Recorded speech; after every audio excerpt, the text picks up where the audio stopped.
ونستعينه ونستغفره ونعوذ بالله من شرور أنفسنا وسيئات أعمالنا من يهده الله فلا مضل له ومن يضلل فلا هادي له وأشهد أن لا إله إلا الله وحده لا شريك له وأشهد أن محمدا عبده ورسوله يا أيها الذين آمنوا اتقوا الله حق تقاته ولا تموتن إلا وأنتم مسلمون يا أيها الناس اتقوا ربكم الذي خلقكم من نفس واحدة وخلق منها زوجها وبث منهما رجالا كثيرا ونساء واتقوا الله الذي تساءلون به والأرحام إن الله كان عليكم رقيبا يا أيها الذين آمنوا اتقوا الله وقولوا قولا سديدا يصلح لكم أعمالكم ويغفر لكم ذنوبكم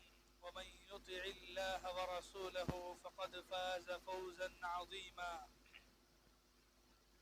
أما بعد فإن خير الحديث كتاب الله وخير الهدي هدي محمد صلى الله عليه وسلم وشر الأمور محدثاتها وكل محدثة بدعة وكل بدعة ضلالة وكل ضلالة في النار أعوذ بالله من الشيطان الرجيم بسم الله الرحمن الرحيم ولقد خلقنا الإنسان ونعلم ما توسوس به نفسه ونحن أقرب إليه من حبل الوريد إذ يتلقى المتلقيان عن اليمين وعن الشمال قعيد ما يلفظ من قول إلا لديه رقيب عتيد وجاءت سكرة الموت بالحق ذلك ما كنت منه تحيد ونفخ في الصور ذلك يوم الوعيد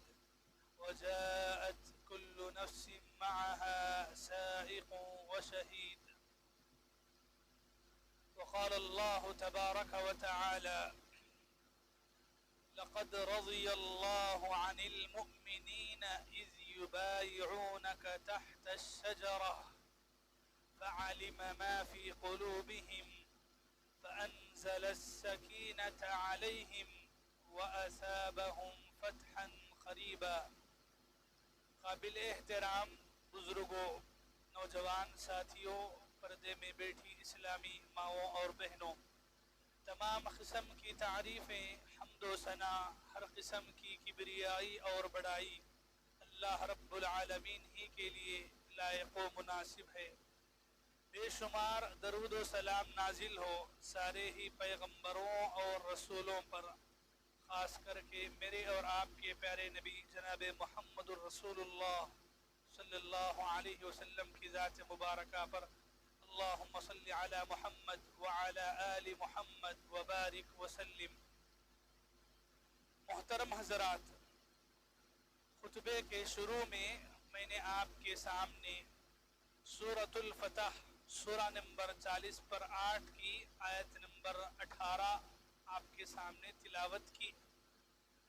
اللہ تبارک و تعالی نے اس آیت کریمہ میں بیعت رضوان کا ذکر کیا، وہ صحابہ کرام کا ذکر کیا جو صحابہ کرام اللہ کے نبی کے ساتھ وعدہ رضوان میں شامل تھے، اور ان کے حق میں اللہ تبارک و تعالی نے اپنی رضامندی، اپنی جنت کا اعلان اللہ تبارک و تعالی نے کیا. اس واقعے کے پیچھے جس صحابی کی زندگی ہمارے سامنے آتی ہے، وہ صحابی کی زندگی اصل میں آج آپ کے سامنے بیان کرنے جا رہا ہوں. صحابہ کرام کی زندگیاں ہمارے لیے قابل اسوہ ہیں. صحابہ کرام کی زندگیاں جب ہم پڑھتے ہیں، سنتے ہیں، تو ہمارا ایمان تازہ ہوتا ہے، تازہ ہونا بھی چاہیے. صحابہ کرام کی ایک بڑی تعداد ہے، ہزاروں کے صحابہ ہیں، ہزاروں کی زندگیاں ہیں. ان میں سے بہت ساروں کے واقعات خطبے میں، بیانوں میں آپ کے سامنے حدیثوں کی شکل میں قصوں کی شکل میں آتے ہیں اور آپ سنتے بھی ہیں۔ آج ایسے ہی صحابہ میں سے ایک عظیم صحابی کی زندگی میں آپ کے سامنے بیان کرنے جا رہا ہوں۔ وہ صحابی رسول ہے حضرت عثمان بن عفان رضی اللہ عنہ۔ آپ کا نام عثمان ہے، آپ کی کنیت ابو عبداللہ ہے، آپ کے والد باپ کا نام عفان ہے۔ آپ کی پیدائش عام الفیل سے تقریباً 6 سال بعد ہوئی۔ اس اعتبار سے عمر کے لحاظ سے اللہ کے نبی صلی اللہ علیہ وسلم سے چھوٹے تھے، بلکہ حضرت عمر رضی اللہ عنہ سے بھی۔ آپ اگرچہ کہ عمر میں بڑے، لیکن خلافت کے اعتبار سے آپ کا نام بعد میں آتا ہے۔ حضرت عثمان رضی اللہ عنہ مکے کے ایک معزز قبیلے قریش سے آپ تعلق رکھتے تھے، اور آپ کی نانی کے رشتے میں آپ اللہ کے نبی صلی اللہ علیہ وسلم کے خاندان سے جا کر ملتے ہیں۔ اللہ کے نبی جب نبی بنائے گئے، آپ کے ہاتھ پر جن لوگوں نے شروع میں اسلام قبول کیا، ان میں سے حضرت عثمان رضی اللہ عنہ کا نام آتا ہے۔ ہمیں بات معلوم ہے حضرت ابو بکر صدیق رضی اللہ عنہ مردوں میں بڑوں میں پہل ایمان لائے۔ حضرت ابو بکر صدیق رضی اللہ عنہ جب ایمان لائے تو آپ نے بہت سارے صحابہ کرام کے اسلام لانے کی وجہ اور ذریعہ بنے۔ حضرت ابو بکر رضی اللہ عنہ کی محنت سے بڑے بڑے صحابہ کرام مسلمان ہوئے۔ ان مسلمان ہونے والے صحابہ میں حضرت عثمان رضی اللہ عنہ کا نام آتا ہے، بلکہ بعض اہل علم نے آپ کا نمبر 6 بتایا ہے، یعنی اسلام لانے والوں میں 6 نمبر پر حضرت عثمان رضی اللہ عنہ ایمان لائے۔ حضرت عثمان رضی اللہ عنہ ایمان حضرت ابو بکر صدیق کی محنتوں سے لائے، لیکن آپ کی ایک خاص بات یہ رہی کہ آپ نے کبھی بتوں کے سامنے سجدہ نہیں کیا۔ اگرچہ کہ اللہ کے نبی بعد میں نبی بنائے گئے، توحید کا اعلان آپ نے بعد میں کیا، لیکن ایک بات ہوتی نا کہ اللہ تعالیٰ نے انسان کی فطرت میں توحید رکھی ہے۔ اللہ کے نبی کی حدیث ہے، کل مولود یولد علی الفطرہ، ہر بچہ اسلام کی فطرت پہ پیدا ہوتا ہے۔ اس کے ماں باپ اسے یہودی، مجوسی، عیسائی غیر بنا دیتے ہیں، ورنہ اگر پیدا ہونے والے ہر ایک بچے کو چھوڑ دیا جائے وہ ایک اللہ کی عبادت کرے گا، لیکن ماں باپ بگاڑ دیتے ہیں۔ ماں باپ اپنے طور طریقے پہ، اپنے دین پہ بچوں کو پابند بناتے ہیں۔ وہی بات حضرت عثمان رضی اللہ عنہ کی زندگی میں ہمیں دیکھنے کو ملتی ہے۔ آپ نے اپنی فطرت کے مطابق اتنی اچھی فطرت پائی کہ آپ نے جاہلیت کے زمانے میں بھی، اگرچہ کہ وہ زمانہ کافرانہ، جاہلانہ، مشرکانہ تھا، لیکن آپ نے کبھی کسی بت کے سامنے سجدہ نہیں کیا۔ یہی وجہ ہے آپ کے دل میں یہی فطرت تھی۔ جب آپ کے کانوں میں ایک اللہ کی آواز پڑی تو آپ نے بلا جھجک اسے تسلیم کیا، قبول کر لیا اور مان لیا، اور ماننے کے بعد اللہ کے نبی صلی اللہ علیہ وسلم کے چہیتے صحابہ میں آپ بن گئے۔ حضرت عثمان رضی اللہ عنہ کی ایک بڑی بات یہ کہ آپ سابقین اولین میں سے ہیں، یعنی اللہ تعالیٰ نے شروع میں اسلام لانے والوں کو جنت کی بشارت دی، اور آپ بھی وہی شروع میں اسلام لانے والوں میں سے تھے۔ ایک دوسری خاص بات حضرت عثمان رضی اللہ عنہ کی یہ ہے، حضرت عثمان رضی اللہ عنہ کو اللہ کے نبی سے رشتہ جڑا۔